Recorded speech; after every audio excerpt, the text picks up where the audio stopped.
Do you have the extra strong wig glue today? I have, yeah.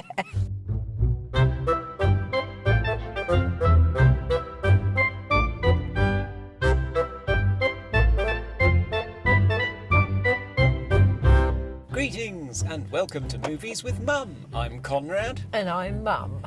In each episode we take you on our increasingly regular mum and son movie dates where we will review the film. And the more important, ice cream. Hello Mum.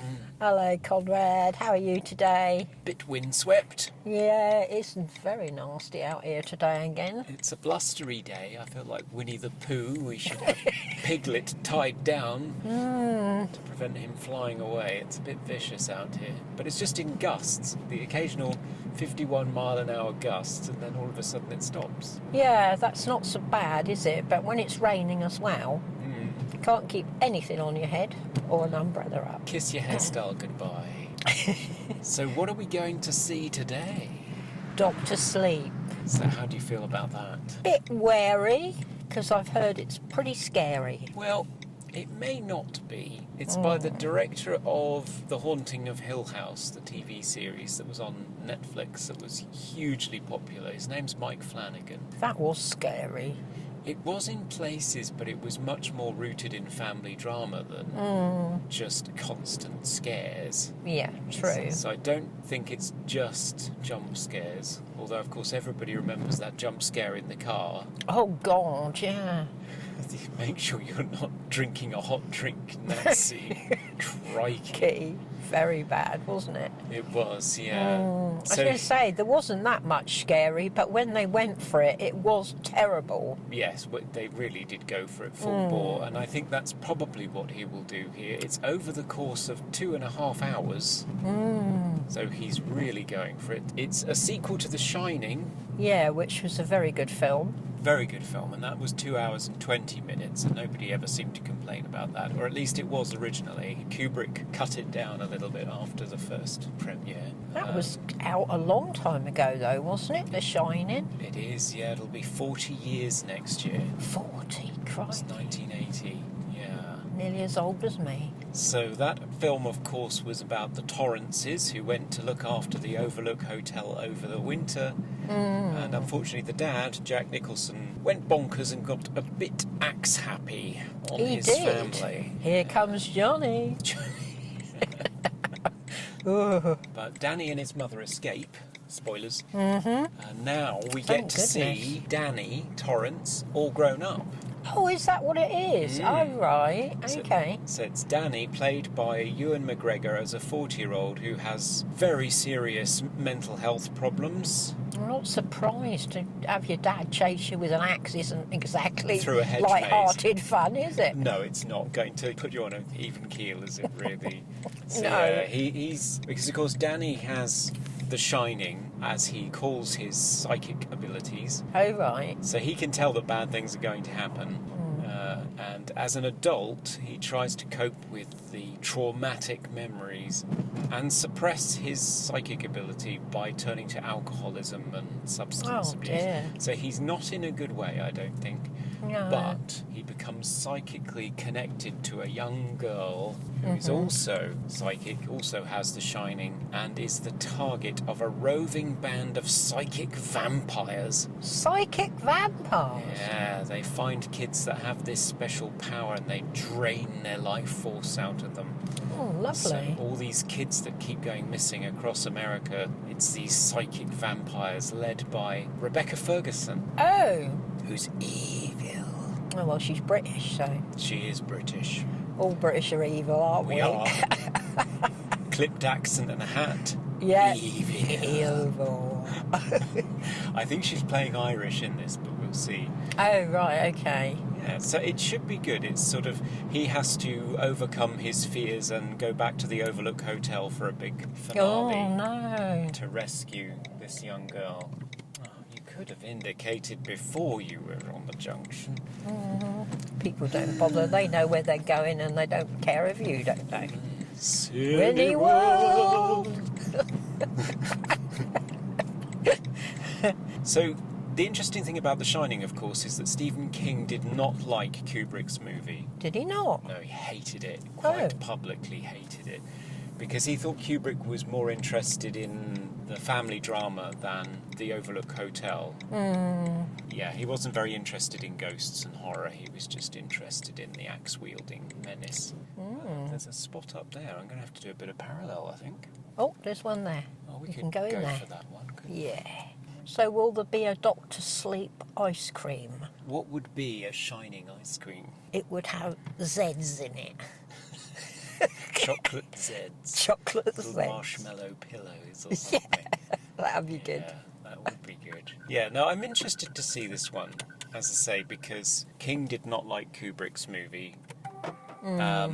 So Mike Flanagan then has to adapt Stephen King's sequel novel, make it fit within the universe of Kubrick's movie, and have his own vision as well. And the early reports are that he's managed to combine all three to great success. Oh, brilliant. Oh, well, I look forward behind my hands to seeing it.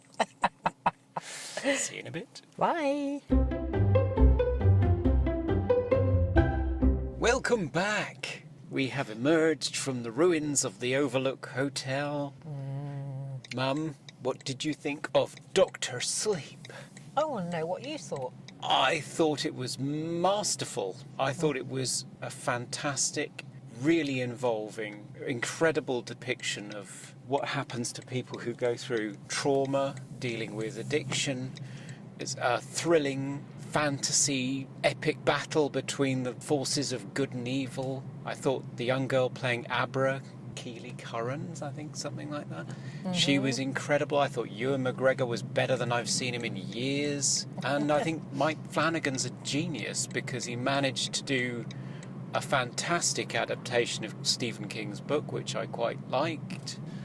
I thought he did a fantastic sequel to Kubrick's The Shining without just doing sort of fan service and referencing things for no reason, and brought it to a stunning conclusion. And there were sequences in it that made my hair stand on end.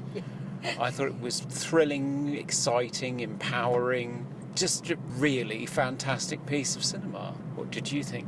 I thought the same. Did you? Oh, I good. did. I was quite stunned by it, to be honest. I thought it kind of brought back everything I remembered that was good about The Shining and added so much more to it seamlessly. It was brilliant. I loved it, and I loved the way he introduced The Shining music. Yes, the Newton brothers did a great job of referencing Wendy Carlos's original music and all of the modernist orchestral pieces, but also bringing a new flavour to it as well. That's right, yeah. But that sequence where Rose the Hat tried to get inside Abra's mind Oh, and Abra had tricked her, honestly, it was so good, wasn't it? hair-raising. I know, all the hair on the back of my neck stood up. Yeah, just one of the most fantastic cinematic experiences. I haven't had that probably this year. That kind of visceral, holy shit kind of experience. I think Mike Flanagan has really evolved into somebody who was incredible and a voice worth listening to on films like Oculus, and amazed people with the Haunting of Hill House series, into a really mature and fascinating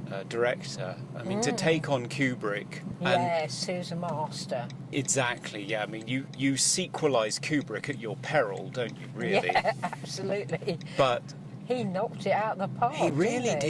did. There's only one criticism I've got of it. Rose the Hat kept losing her Irish voice. Yes, she did. When she was Bless her. angry, it went, didn't it? It went completely. Yeah, but wasn't she terrifying though, She Rebecca? was. Even the way she walked and the way she put her hands. Yes, she inhabited that. She was an Yeah. incredibly dangerous, predatory, sensual animal. With all smiles but terror underneath it. She was really good. Yeah, she was. Best thing I've seen her in. Yes, I mean, she's wonderful in the Mission Impossible films, but she really got a chance to shine, sorry. Yeah, shine. Yeah, there's a sequence with Jacob Tremblay, who of course was so great in Room, and was it Good Boys, the comedy that we went to see? Yes, that's right, yeah. Which was, I mean, it's not a horror film, but there are moments in it that are really harrowing, and that was... I missed that, because I went to the bathroom. You went to the bathroom. You probably went to the bathroom a good time, and they basically tortured Jacob Tremblay to death. It was awful. No. Well, but they got more out of the pain of somebody, didn't they? They did, yeah. Sucking the life. Vampires sucking the life out of people. But it's not a horror film. No, it's not. It's more of a drama, isn't it? It's a sort of a fantasy thriller, but with such a good heart to it. Yeah, very good. I really enjoyed it. Very much enjoyed it. So what would you give it out of 10? 10. Would you? Yeah, he knocked it out of the park. It's genius. Yeah, It I really would give it a 10 as well. I thought it was extremely good. Yeah. Extremely good. It wasn't your jumps and your screams, was it? No, it wasn't. No. It was confronting your fears. Yeah. And confronting the ice cream. Yeah, ice cream. You had a new one. I did, yes. I had this thing that was all different types of brownie mixed together with syrupy chocolate browniness fed through it. It was gorgeous. Was it? Yeah, 9 out of 10. It wasn't a home run, but it was damn good. What did you have? I had the mango orange cheesecake. Oh, yes. And it was crap. Oh. It was crap. I'd give that a 0. I'd never have that again. Oh, my. Well, you saw how long it took me to eat it. I mean, normally it goes in seconds, but no, horrible stuff. But the film was very good. The film was fantastic. Go and see it. It's 2.5 hours long. It doesn't feel it. It's an amazing piece of filmmaking. Lovely afternoon. Thanks for taking me. No problem. See you again next week. Time.